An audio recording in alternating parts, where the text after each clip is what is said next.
News18 ಡಿಜಿಟಲ್ಗೆ ಸ್ವಾಗತ. ನಾನು ಹೆಬ್ಬಾಕ ತಿಮ್ಮೇಗೌಡ. ರಾಜ್ಯ ಕಾಂಗ್ರೆಸ್ನಲ್ಲಿ ನಾಯಕತ್ವ ಬಿಕ್ಕಟ್ಟು ಕ್ಲೈಮ್ಯಾಕ್ಸ್ ಹಂತವನ್ನು ತಲುಪಿದೆ. ಈ ಒಂದು ಕ್ಲೈಮ್ಯಾಕ್ಸ್ ಅಂತ ತಲುಪಿರುವಂಥ ಹೊತ್ತಲ್ಲೇ ಇದೀಗ ಮುಖ್ಯಮಂತ್ರಿ ಸಿದ್ದರಾಮಯ್ಯನವರು ಮಾಡಿದಂಥ ಒಂದು ಎಕ್ಸ್ಪೋಸ್ಟ್, ಮತ್ತೊಂದು ಕಡೆಯಾಗಿ ಹೊರಡಿಸಿದಂಥ ಒಂದು ಮಾಧ್ಯಮ ಪ್ರಕಟಣೆ ಇದೀಗ ರಾಜಕೀಯಾಸಕ್ತರಲ್ಲಿ ಮತ್ತಷ್ಟು ಕುತೂಹಲ ಮೂಡಿಸಿದೆ ಅಂದರೆ ತಪ್ಪಾಗಲಿಕ್ಕಿಲ್ಲ. ಹೌದು, ಅಂಥದ್ದು ಏನಿದೆ ಅಂದರೆ ಈ ಒಂದು ಮಾಧ್ಯಮ ಪ್ರಕಟಣೆಯಲ್ಲಿ ಫೋನ್ ಟ್ಯಾಪಿಂಗ್ ವಿಚಾರಕ್ಕೆ ಸಂಬಂಧಪಟ್ಟಂತೆ ವಿರೋಧ ಪಕ್ಷಗಳಿಗೆ ತಿರುಗೇಟನ್ನು ಕೊಡುವಂಥ ಒಂದು ಸಂದರ್ಭದಲ್ಲಿ ನನ್ನ ಮತ್ತು ಡಿ ಕೆ ಶಿವಕುಮಾರ್ ನಡುವೆ ಒಂದು ರೀತಿ ಹಾಲು ಜೇನಿನಂತೆ ಸಂಬಂಧ ಇದೆ, ಸಹೋದರತ್ವ ಇದೆ, 5 ವರ್ಷಗಳ ಕಾಲ ಕಾಂಗ್ರೆಸ್ ಮುಖ್ಯಮಂತ್ರಿಯೇ ಇರ್ತಾರೆ ಅನ್ನುವಂಥ ಒಂದು ಮಾತನ್ನು ಹೇಳಿರ್ತಕ್ಕಂಥದ್ದು. ನೋಡಿ, ಇದುವರೆಗೂ ಕೂಡ ಮುಖ್ಯಮಂತ್ರಿ ಸಿದ್ದರಾಮಯ್ಯನವರು ಸದನದ ಒಳಗೆ ಮತ್ತು ಹೊರಗೆ ವಿರೋಧ ಪಕ್ಷಗಳ ಪ್ರಶ್ನೆಗಳಿಗೆ, ಟೀಕೆಗಳಿಗೆ, ಸಾರ್ವಜನಿಕರಲ್ಲಿ ಎದುರಾದಂಥ ಒಂದು ಪ್ರಶ್ನೆಗಳಿಗೆ 5 ವರ್ಷಗಳ ಕಾಲ ನಾನೇ ಮುಂದುವರಿತೀನಿ, ನಾನೇ CM ಅನ್ನುವಂಥ ಒಂದು ಮಾತನ್ನು ಹೇಳೋದ್ರ ಮುಖಾಂತರ ವಿರೋಧ ಪಕ್ಷಗಳ ಬಾಯಿ ಮುಚ್ಚಿಸ್ತಾ ಇದ್ರು. ಆದರೆ ಯಾವಾಗ ಫೋನ್ ಟ್ಯಾಪಿಂಗ್ ವಿಚಾರದಲ್ಲಿ ಮತ್ತೊಂದು ಕಡೆಯಾಗಿ ಕಾಂಗ್ರೆಸ್ನಲ್ಲಿ ಆಗ್ತಾ ಇರ್ತಕ್ಕಂಥ ಒಂದು ಆಂತರಿಕ ಬೆಳವಣಿಗೆಗಳ ಬಗ್ಗೆ ಸಾಕಷ್ಟು ಒಂದು ರೀತಿ ಸಾರ್ವಜನಿಕವಾಗಿ ಮತ್ತೊಂದು ಕಡೆಯಾಗಿ ರಾಜ್ಯ ರಾಜಕಾರಣದಲ್ಲಿ ಎಸ್ಪೆಷಲಿ ಬಜೆಟ್ ಅಧಿವೇಶನದ ಬಳಿಕ ಮುಖ್ಯಮಂತ್ರಿ ಸಿದ್ದರಾಮಯ್ಯನವರು ರಾಜೀನಾಮೆಯನ್ನು ಕೊಡ್ತಾರೆ, ದೆಹಲಿಯಲ್ಲಿ ಅಂಥದ್ದೊಂದು ಮಹತ್ವದ ಬೆಳವಣಿಗೆಗಳು ನಡೆದಿದ್ದಾವೆ ಅನ್ನುವಂಥ ಒಂದು ಮಾತು DKಶಿ ಪಾಳ್ಯದಿಂದ ಕೇಳಿಬಂದಿತ್ತು. ಮತ್ತೊಂದು ಕಡೆಗೆ ಫೋನ್ ಟ್ಯಾಪಿಂಗ್ ವಿಚಾರದಲ್ಲೂ ಕೂಡ ವಿರೋಧ ಪಕ್ಷಗಳು ನಾನಾ ರೀತಿಯಾದಂಥ ವ್ಯಾಖ್ಯಾನಗಳು, ಟೀಕೆಗಳು, ಆರೋಪಗಳನ್ನು ಕೂಡ ಮಾಡಿದರು. ಸೊ ಹೀಗಾಗಿ ಒಂದೇ ಕಲ್ಲಲ್ಲಿ 2-3 ಅಕ್ಕಿ ಹೊಡೆದಂತೆ CM ಸಿದ್ದರಾಮಯ್ಯನವರು ಇವತ್ತೊಂದು ಮಾಧ್ಯಮ ಪ್ರಕಟಣೆಯನ್ನು ಹೊರಡಿಸಿರ್ತಕ್ಕಂಥದ್ದು. ಏನು, ನನ್ನ ಮತ್ತು ಡಿ ಕೆ ಶಿವಕುಮಾರ್ ನಡುವೆ ಹಾಲು ಜೇನಿನಂಥ ಸಂಬಂಧ ಇದೆ, ಆ ಒಂದು ಸಂಬಂಧವನ್ನು ಕೆಡಿಸಿ ಏನಾದರೂ ನೀವು ಅವರನ್ನು ಓಲೈಸ್ಕೊಳ್ತೀವಿ ಅನ್ನುವಂಥದ್ದಾದರೆ ಅದು ನಿಮ್ಮ ಭ್ರಮೆ. ಮತ್ತೊಂದು ಕಡೆಯಾಗಿ ಕಾಂಗ್ರೆಸ್ನಲ್ಲಿ 5 ವರ್ಷಗಳ ಕಾಲ ಕಾಂಗ್ರೆಸ್ ಮುಖ್ಯಮಂತ್ರಿಯೇ ಇರ್ತಾರೆ, ಕಾಂಗ್ರೆಸ್ನವರೇ ಮುಖ್ಯಮಂತ್ರಿಯಾಗಿರ್ತಾರೆ ಈ ಒಂದು 5 ವರ್ಷಗಳಲ್ಲಿ ಅನ್ನುವಂಥ ಒಂದು ಮಾತನ್ನು ಉಲ್ಲೇಖವನ್ನು ಮಾಡಿರ್ತಕ್ಕಂಥದ್ದು.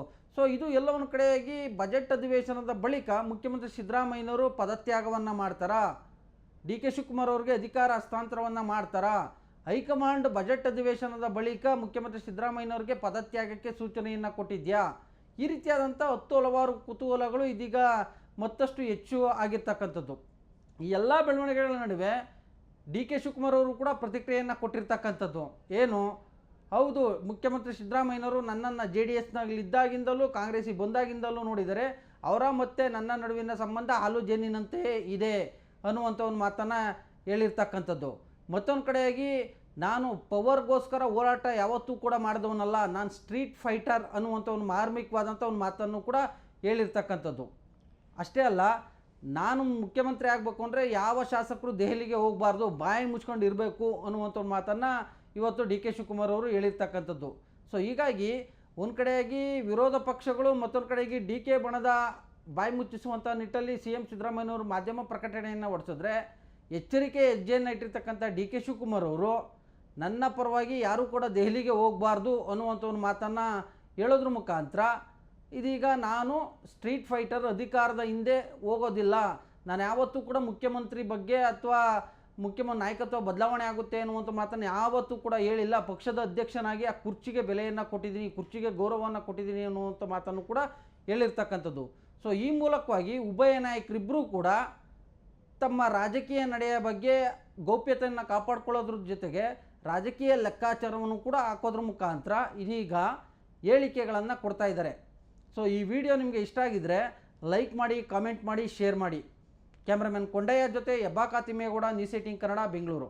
ನಿರ್ಭೀತ, ನಿಷ್ಪಕ್ಷಪಾತ, ವಿಶ್ವಾಸಾರ್ಹ ಸುದ್ದಿಗಳಿಗೆ ಮತ್ತೊಂದು ಹೆಸರಾಗಿರೋ ನ್ಯೂಸ್18 ಕನ್ನಡ ಈಗ ಆಪ್ನಲ್ಲೂ ಲಭ್ಯ ಇದೆ. ದಯವಿಟ್ಟು ಇಲ್ಲಿರೋ QR ಕೋಡ್ ಅನ್ನು ಸ್ಕ್ಯಾನ್ ಮಾಡಿಕೊಂಡು ಆಪ್ ಡೌನ್ಲೋಡ್ ಮಾಡೋದಕ್ಕೆ ಮರಿಬೇಡಿ. ನಿಮ್ಮ ಬೆಂಬಲ ಹೀಗೆ ಸದಾ ನಮ್ಮೊಂದಿಗಿರಲಿ. ಧನ್ಯವಾದ.